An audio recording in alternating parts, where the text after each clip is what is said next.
Zimbabwe cash crisis worse. Talking about Venezuela once again. Systemic important thanks. They removed the one factor you do with the market called monetary awareness. Hey there, hope all is well. Back at you today with some more RT News updates. Today I want to talk about a recent article I just came across in reference to what might happen out in Russia. Apparently, an economist slash professor over in Russia believes that as of February, if the U.S. decides to pass more sanctions upon the Russian Federation, they might be forced to diversify even more of their dollar reserves into something that could be problematic for the United States government as more nations begin to look at the cryptocurrency sector. So according to this professor, perhaps Vladimir Putin and the Russian government might look to diversify outside the dollar into Bitcoin. But before I dive into today's articles, as always, next recession. Recession will be a recession. We're going to hit a recession. The date of the next recession. A U.S.-only recession typically lasts 8 to 10 months. A crash is coming. Now, whether it's 6 months from now, 12 months, 36 months, no one knows. If you have the right plan to set up, you can make a lot of money from this.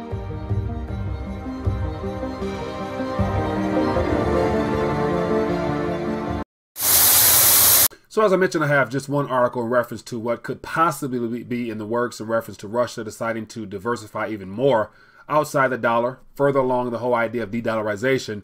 But if you guys are interested, here's the gentleman here, the economist slash professor, Vladislav Ginko. And so if you guys take a minute and scroll through his Twitter feed, you'll get a chance to see a lot of commentary from a variety of people in the alternative media space, as well as crypto individuals that are chiming in their thoughts and posting it and resharing it, because obviously they believe this is something that could be in the works if not done already, but we will see. But I want to direct you to the actual article. It's from Asia Times, and it says, Russia will buy Bitcoin to avoid U.S. sanctions, economist claims. And so it says, according to a high-profile Moscow economist, Vladimir Putin's government is about to invest heavily in Bitcoin to circumvent U.S. trade restrictions. So this was posted here as of today. And so it says, Australian crypto news website Mickey.com claims to have spoken with Mr. Ginko, a lecturer at the Russian Presidential Academy of National Economy and Public Administration in Moscow.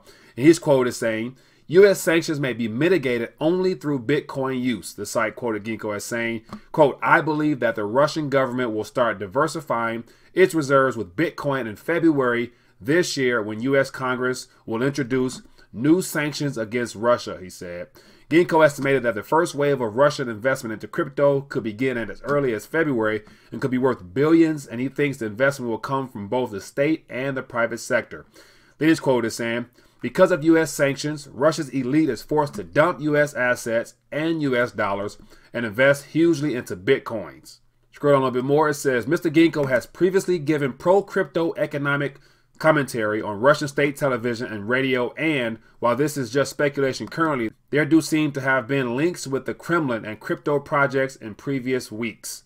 It says links between Moscow and the Chinese blockchain platform Neo were reported in November when a tie-up was requested between the Russian Association of Cryptocurrency and Blockchain and the Neo Cryptocurrency Center in St. Petersburg, quote, in accordance with the request of the President of the Russian Federation, Mr. Vladimir Putin.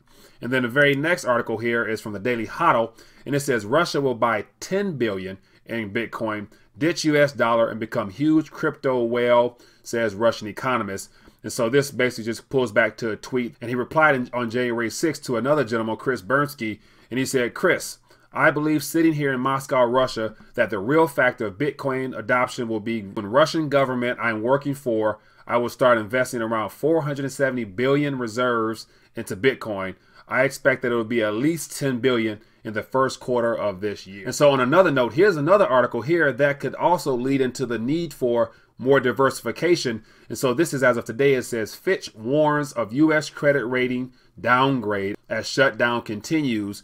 So here we have the idea of what I mentioned last night on the RT Live Talk, is the idea that the credit rating of Uncle Sam, because of this government shutdown, will definitely be impacted to where that means that interest rates will have to go up, which will make borrowing that much more expensive. And we all know that more of our creditors are moving away from lending us funds. So that means more monetary and fiscal policy will be needed, hence the creation of more debt, which will then put in jeopardy all the assets and reserves being held outside of this country as our government continues to print and to monetize debt, which dilutes the purchasing power of those 400-something billion reserves in Russia, as well as China and everywhere else around the world. So these are all things that's happening in the news, but I definitely wanted to shine a little light on what's happening in regards to more of the de-dollarization process at the very idea of an economist in Russia being given permission to speak publicly, whether or not it's rumor or not, it doesn't matter. But yet we all know that they're beginning to make moves away from the SWIFT system, especially utilizing the dollar international trade. So I wouldn't put it past any of these reports to comment on the idea of more people looking into diversifying into precious metals especially, but alternatively into crypto as well. So I would love to hear your thoughts on this matter. Feel free to scroll down below, leave a comment. And if you found this informative, give it a thumbs up and don't be afraid to share it. See you later.